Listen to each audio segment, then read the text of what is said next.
Hi, everybody. Welcome to another Chats with Chaudhry. I hope you're safe and well. Today, I'm delighted to be joined by Rachel Dorin, who's the founder and CEO of TeraPore. And we're also joined by Jack Wilson, who's the VP of Product at TeraPore. And today, we are talking about the challenges scientists have with paravirus removal. So, we're going to learn more about paravirus removal and why that is an issue. So, first of all, Rachel, Jack, it's lovely to meet you both. How are you? Yeah, nice to Great. meet you Thank as you. well. Nice to be here. Well, it's great to meet you both. Now, thank you for taking time out to talk to me. Now, before we start talking about paravirus removal, um, Rachel, Jack, and Rachel, if you could start maybe, can you give us a quick background on your roles and what you do? Sure, I'd be happy to. I'm Rachel Dorin. I'm the founder and CEO of TeraPore Technologies. My background is polymer physics, polymer chemistry. I studied block copolymers at Cornell University, where I invented TeraPore's fundamental technology. And really, my role at the company is to set, to communicate, and to execute on our strategic direction. Right. And Jack, what's your background role? Yeah, I'm the vice president of product at TeraPore. I studied analytical chemistry at Cal Poly San Luis Obispo and moved up to the Bay Area right after college and joined TeraPore in 2016. And that was really where I learned about filtration and membrane science and how that gets applied to bioprocess. I started supporting our filter and surface chemistry development, went to device development, and then since then have owned product management for TeraPore. And so I'm really just responsible for guiding the development of our product portfolio and just making sure that the technology that we have meets the needs of our customers and delivers a really high value solution. Fantastic. Now, Rachel, obviously, as the founder of the company, it'd be really great to understand why you decided to start the company in the first place, a bit of background on TerraPore itself, what your mission is, and let's talk a bit more about the technology that you've actually got as well that you invented. Yeah, I'd be happy to. Thank you, Rizwan. The reason I started the company is because basically we had invented a better filter, and I knew that this filter needed to be in the world to help solve separations problems. So the goal at TerraPore is really to bring our cutting edge separation solutions to industries that solve what I call mission critical separations. So Right. TerraPore is based in the San Francisco Bay Area. We're in a major biotech hub in the US. And our core technology centers around block copolymer membranes. And these block copolymer membranes have superior tunability and selectivity for really challenging critical separations applications. And I'm a polymer nerd. I could talk for hours about block copolymers, literally. But for here, I'll just say what's special about our block copolymers is that under a very specific set of conditions, they can self-assemble into these very periodic and ordered membranes that critically have uniform pore sizes. So we make these polymers here at TerraPore in San Francisco. We cast these membranes, and we also assemble the devices here in-house. And this level of control that we have, this highly vertically integrated business that we have, is really helpful for security of supply when we're producing products that require very high quality. And so we leverage this technology to basically commercialize nanofiltration products that address super complex separation challenges for biopharmaceutical production. Obviously, parvovirus reduction is really critical, as well as in semiconductor manufacturing. So our vision is basically to take this technology to support advancements that are occurring in human health and high performance computing, and also in other critical applications. We're very excited about our first product on the market, which is our IsoBlock VF, our virus filter that's for parvovirus removal. And it's really used to ensure viral safety of biologics. All right, we'll talk about that in a second as well. So, Jack, I know Rachel's been very thorough in her explanation, but is there anything else you would like to add? No, that sounds like exactly what we're doing here at TeraPore. Yeah. I had a feeling you were going to say that. Now, so Jack, I've got a question for you though. Now, as a layperson, what actually is paravirus and why is its removal so important? Yeah, so parvovirus are these very small, about roughly 20 nanometer viruses that can be really a serious contamination risk in biopharmaceutical manufacturing. Oh, Viral safety is a huge topic, of course, and it's a regulatory expectation that during the development of biological products, there's this one step called downstream purification that kind of captures a bunch of steps to make this drug product very pure. And demonstrating viral clearance, there's kind of two ways that scientists use, which is inactivation and removal. And so removal is one of the places that we come in as a virus filter. We're physically removing these viruses. And there are like 3 or 5 pillars of viral safety. I just came back from a conference about viral safety, and so it's fresh on my mind right now, the importance of it. But first is just carefully sourcing the materials, so all the things that go into the process. Second is establishing a viral testing program, and that's really where virus filter vendors come in, and that would be us bringing the virus filter, testing it, intentionally challenging our filter to the max to really demonstrate what that clearance capability is. And then finally is just analyzing the taking a step back and looking at the whole process of all of the steps, how much inactivation, how much removal is happening in the entire downstream purification process. There's a couple other pillars in there that are newer that really go about the knowledge and expertise, and then just implementing barriers at any other steps that you can. Right. Okay. Now, obviously, you've got this great technology, IsoBlock VF. So, why should biopharma companies be looking at your particular solution for parvovirus removal? Yeah, so our IsoBlock VF product is specifically designed for efficient parvovirus removal from these very complicated streams, just to ensure the purity and safety of that final product. It offers this high level of retention while still maintaining robust performance. There's been, over the last 20 plus years, a lot of monoclonal antibodies have been just really life transforming therapeutic. And as newer and newer modalities come out today, it's having most of the filters that are commercially available are having trouble working with all of these different modalities. And so having something that is broadly applicable across different molecules, different processes, is something that was really the backbone of our product and what went into designing and engineering it.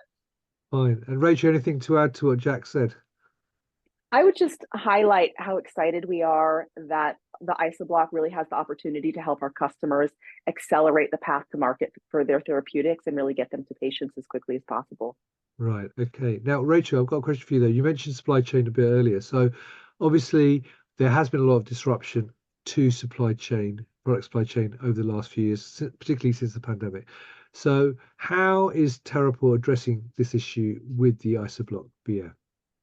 Yeah, that's a great question. So we certainly recognize that there are challenges that the supply chain disruption has caused, across the biopharma industry. So we've made it a priority to ensure that IsoBlock VF is very reliable and also readily available. It's particularly important for us as a new entrant in the space.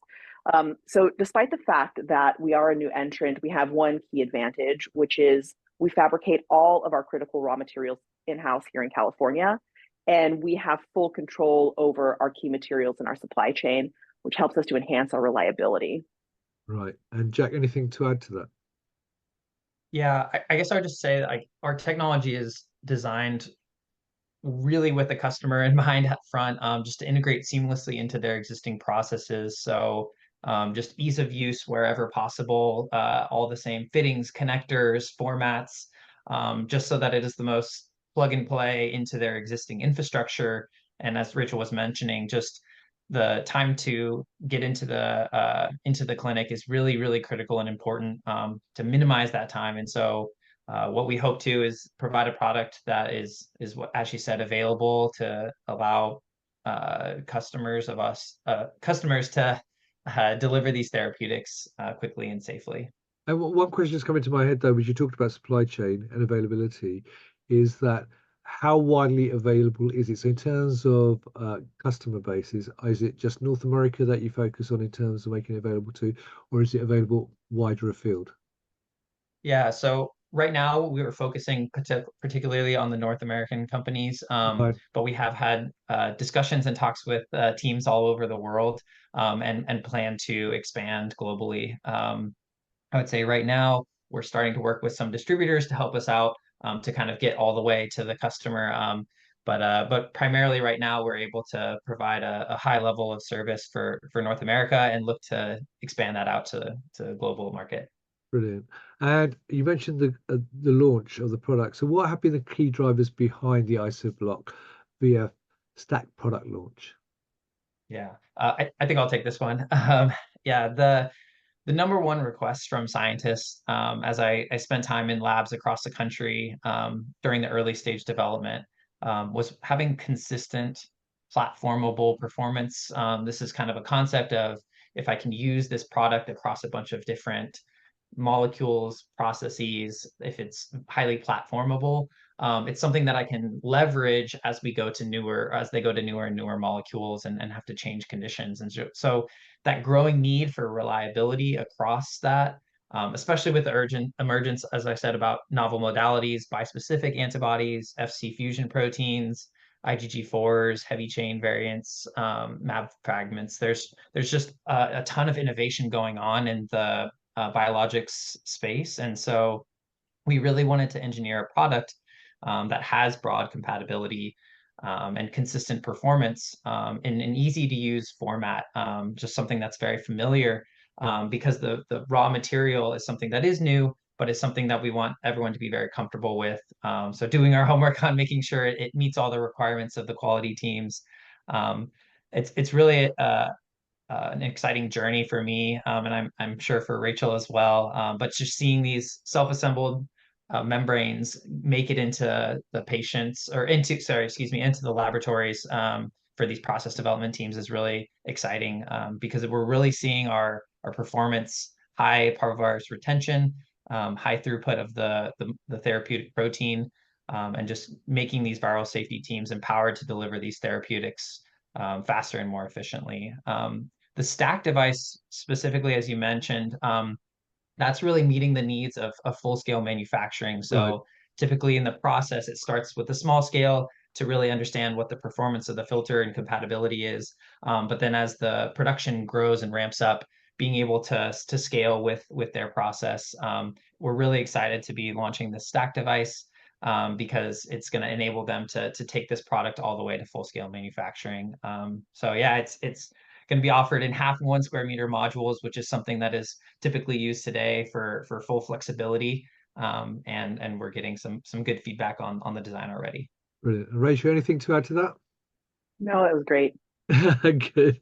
Now, so Rachel, as you're here though, one question I would like to ask you is, looking ahead, what is your vision and what does the future hold, yeah, for TeraPore? So what are your plans going forward? As much as you can share, of course, because I'm sure there's some top secret stuff you can't share.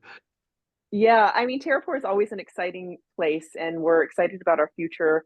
We're really focused on expanding our technology platform to new applications in high performance computing and continuing to innovate in the bioprocess space. We know that there's so much innovation happening in our customer base that they're going to require advances in separation technologies that we believe we can provide. We're really committed to developing new products that address these emerging challenges, and we're exploring new applications of our membrane even beyond virus filtration today. So really our goal is to continue to grow the impact we're having on the industries, both in terms of our product offerings and, as Jack touched on earlier, in our global reach. Fantastic. Well, look, Rachel, Jack, it's lovely to meet you both. Now, viewers, if you'd like to learn more about IsoBlock VF and IsoBlock VF Stack, then check out the links above this video to learn more. But also, if you've got any questions based on what Rachel and Jack have said today, then feel free to, one, put them in the comments below, but also you can contact them directly via the website, but also via LinkedIn as well. And TeraPore, if I remember correctly from our conversation off camera, are going to be at Biotech Week in Boston in a couple of weeks' time, where they are exhibiting. So if you are in Boston for Bioprocessing International, then you can come and meet them in person and see the product for yourself. So as I say, if you're if you're attending, check out the exhibition and their stand. If you're not, and you can't do that, then obviously contact them via the website and through LinkedIn as well. So Rachel, Jack, it's lovely to meet you both.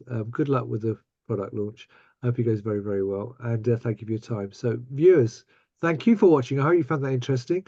And until next time, as always, stay well and stay safe. Bye-bye. Thanks for Bye-bye.